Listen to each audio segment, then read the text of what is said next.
எனக்கு ஒரு குட்டி கதை ஒன்று ஞாபகம் வருது, சொல்லலாமா?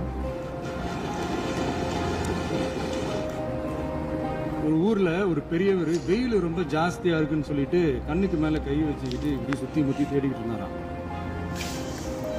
அப்போ கூட இருந்த ஒரு சின்ன பையன், என்ன தேடுறீங்க அப்படின்னு கேட்டான். அதுக்கு அந்த பெரியவர் சொன்னாரா, அது ஒண்ணு இல்ல தம்பி, உங்க அப்பா இங்கதான் இருப்பாருன்னு சொன்னாங்க, அதான் தேடிக்கிட்டு இருக்கேன். எங்க உங்க அப்பாவையா காணோம்? இந்த குட்டி கதையோட மிச்ச மீதி கதையை நான் சொல்லவா?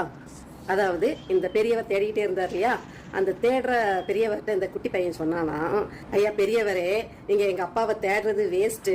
அவர் கேவலம் ஏதோ ஒரு பொண்ணுக்காக எங்க அம்மாவை, என்ன, என் தங்கச்சியெல்லாம் வீட்டை விட்டு துரத்தி நடுத்தெருவில் விட்டுட்டாரு.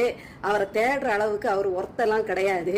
இப்போ ஊரை ஏமாத்திரம் பேர் வழின்னு கிளம்பி ஊரை ஏமாத்திர வேலைக்கு வேற போயிட்டாரு. அவர் அவ்வளோலாம் ஒர்த்து இல்லை.